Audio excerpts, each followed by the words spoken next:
What's up, guys? This is Nicole, and today I wanted to talk to you about a concept or an idea that I've had for quite some time now. I've been kind of daydreaming about the day that this may come to be, and I'm hoping that maybe one of you nerds out there that knows how to code and knows what to, how to mess with Space Station 13 files and whatnot might be able to make this actually happen. So, anyways, without further ado, my idea was.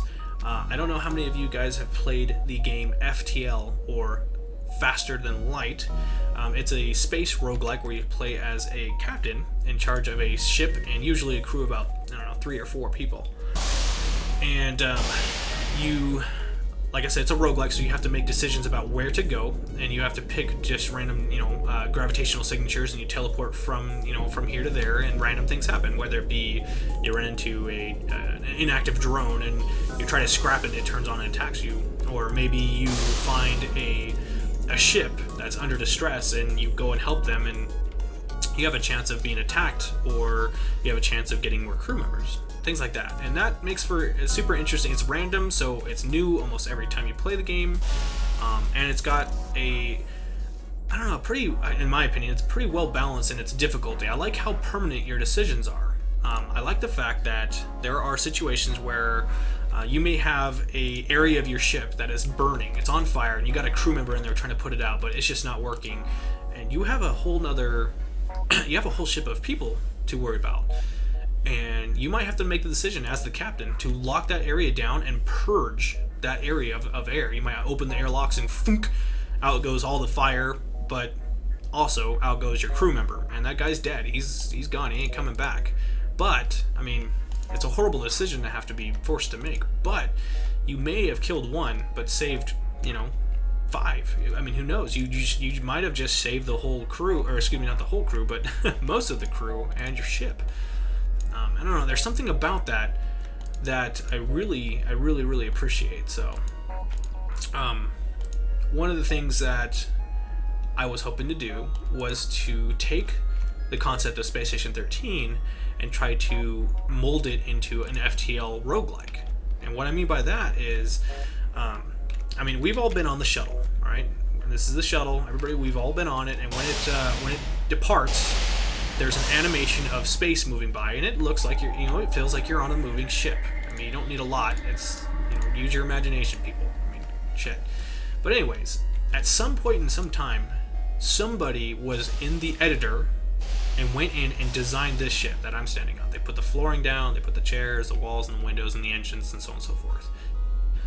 And I'm sure that they went in and designated this particular area as a quote-unquote moving object, and then when the trigger happens, which would, I'm assuming, be either the countdown or the the manual release over here, this whole ship would then teleport to a Z level where it's moving, and for X number of time you have that animation of a moving ship. What I'm getting at is, what is stopping us from doing that with a whole station? And what I mean by that is, if we took this station, I'm currently on the mini station, which is pretty small, but we can make this even smaller. We could get rid of the freaking bar. We don't need the dormitories up here. There's a lot of things that we can miniaturize or get rid of entirely, and we can make this into a smaller moving object. And then from there, you would have random Z levels. Now, my understanding is that when you go to a location in Space Station 13, you're not actually moving as more as you're teleporting and quote-unquote loading into a Z level, where if I teleport my shuttle from here to back at CENTCOM, it teleports me back, it's going to obviously fly through space for 5 minutes or whatever the transport time is. And then after that, it'll trigger and then quote-unquote teleport me to the Z level that has CENTCOM. And that's how we would get around. We would use, hopefully there's not a limited number of Z levels that you can have, but we'd obviously have 200 Z levels that have random stuff in them. This one has a ship that obviously will send out a certain number of attacks every minute or so. And this one has an asteroid belt. And this one has a station that you would dock with, and that would, you can get missions and get equipment and stuff from. So I think it's a viable idea. I think we could work. But anyways, what would happen is as the captain, you'd have your bridge, similar to this one, and you'd probably have your captain, and then your second in command would probably have access to the weapons and targeting, and your third in command would obviously have probably shields.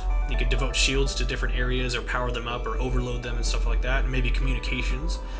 And together, the heads, I guess you'd say, the heads of whatever divisions that they're the heads of, would actually have something to do.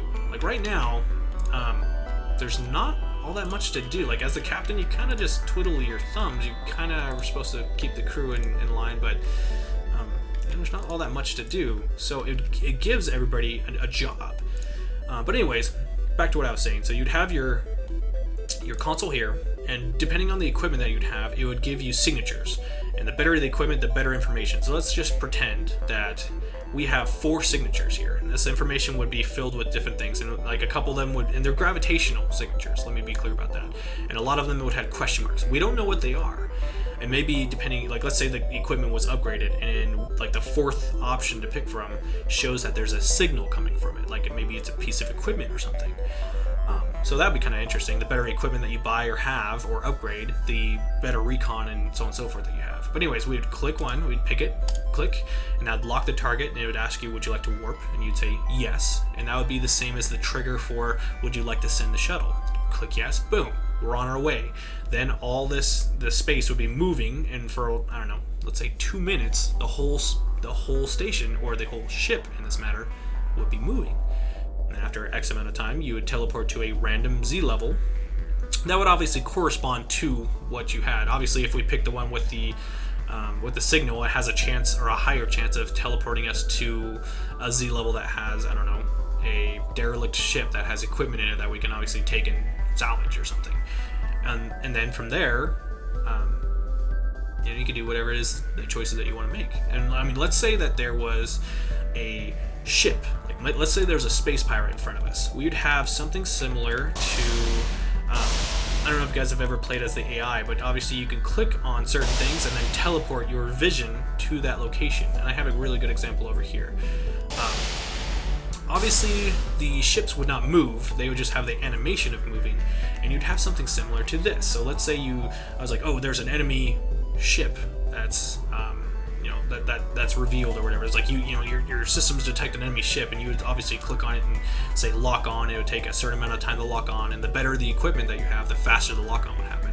And then from there, it would give you, let's just say this says enemy drone ship. So it's like a robotic ship or something, and you click on it, and it will obviously show you the drone ship right here, and they would be firing randomly, and those laser rounds would be hitting our shields, which would then go, they would obviously go down, but they would use energy to recharge, and so on and so forth.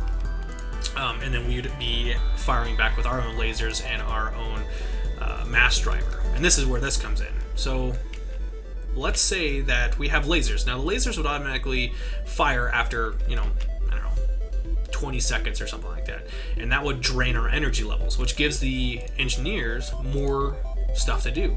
Right now, the engineers just set up the engine, and then they kind of just sit around. There's nothing really to do after that, right? And that's an issue that we need to address. That's one of the things at space station that is kind of a problem, that people get bored after they do their initial job, and it just kind of, there's no end game per se.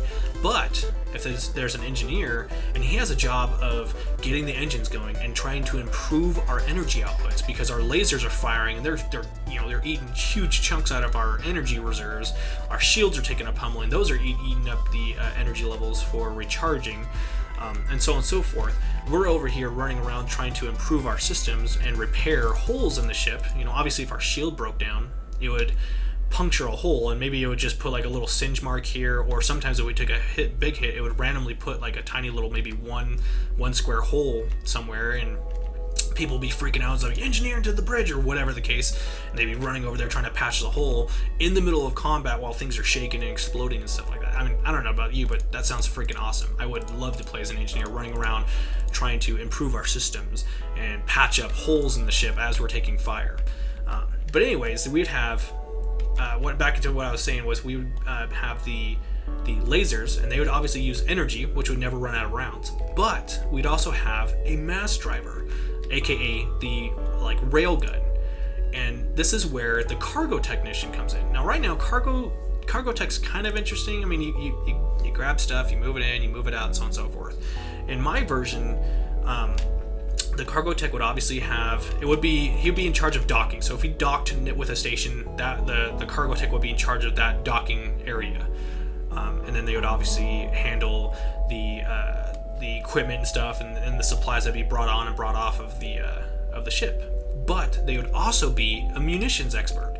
So he's got cargo and access to munitions. And let's just say that you wouldn't have to have a expert. So let's say you're playing and nobody wanted to be the munitions expert. It would automatically do its own thing. It would have like a rail system, or like let's say a conveyor belt. It would have a conveyor belt, and it would take like, I don't know, let's say 45 seconds for the round to automatically move over here to reload. But if you had a munitions expert, you could have him manually running around doing stuff, and they were doing different rounds. So like, let's say this is high explosive, and maybe this is an EMP, and maybe this is like a solid tungsten round that does more brute damage or something to the ship. And the captain would be yelling out orders, and he was like, I need an HE round, and the guy would be running over here, grabbing the round instead of waiting for it to go on the conveyor belt, and he'd be running over here, he'd pull the other shell out and eject it, and then he'd put this thing in, shove this thing in there, get the hell in there, boom, he would lock it in, come over here, hit the green button, the captain gets the green light, and freaking thunk, off goes the rounds, and then a huge explosion happens, and then awesome, and everybody's having a good time. I mean, tell me that doesn't sound epic to you. I mean, it gives everybody a job. The cargo tech's doing cool stuff. He's over here trying to work jams out and stuff like that. The head of, the captain's got a job. Medics are running around trying to heal up people. Security are trying to handle like borders and stuff. I mean, we'd have things like if your shields are down, you could have people boarding onto your ship that would randomly teleport and obviously try to take over your ship. That would be super interesting. That's where security would come in. You got your engineers running around trying to improve their systems and everything, trying to get more power so that way we can maneuver better. The captain would be able to use energy to dodge or evade attacks. The shielding would be draining power and so on and so forth. So everybody has a job, and that's what I was focusing on right now. On the forums, it seems like a lot of people have an issue. They're saying that there's not a lot of end game. There's not an end goal to go for, and people end up getting kind of bored, and they set up the engines, or they go and do a little bit of research and development, and they get kind of bored, and there's nothing else to do, and so they go and they go space the freaking monkey or whatever. They go beat up the clown with a wrench, because they get bored. That's the issue. So I don't know. I just think it'd be a cool concept to have, things to aim for, to try to see how far in space that you could get with your ship, how long you can, how far into the vastness of the universe that you can get out to, how many missions that you could do. I mean, we could set up missions that you can get, for transporting cargo. Kill this target where you have to make 4 jumps to find a space pirate and kill that guy, and then you'd fly back, obviously, to your quest giver, quote unquote, and get your space credits back, and so on and so forth. I don't know. It just seems like it would be a really interesting concept, and I really don't think that there has to be too many changes to the code that's already in Space Station 13. But like I said, I'm not a programmer. I don't necessarily know. It might be way more difficult than it sounds, but I'm really hoping it's not. And I would freaking love it if one of you guys would take this and run with it. And maybe if we're lucky, maybe a year from now, we could be rolling around, flying our own ships, attacking, space pirates and stuff. I don't know. I think everybody would really, really enjoy it. But anyways, I think that's it. I think I covered everything I really wanted to go over. I mean, obviously there would be a lot more things that would be changed, and that would be up to the community to do this and that with. But the main concept of just having a ship that you're able to control and teleport to random Z levels and just have just random things to do. I don't know. I think it's a concept that could really, really work with Space Station 13 if done properly. So. Anyways, I hope you guys enjoyed. Please, if you have any kind of input, just anything, leave me comments. I really like the feedback and everything, and I really hope we get lucky and maybe we can get this to come to light. So anyways, I hope you guys enjoyed. Until the next episode, y'all stay frosty.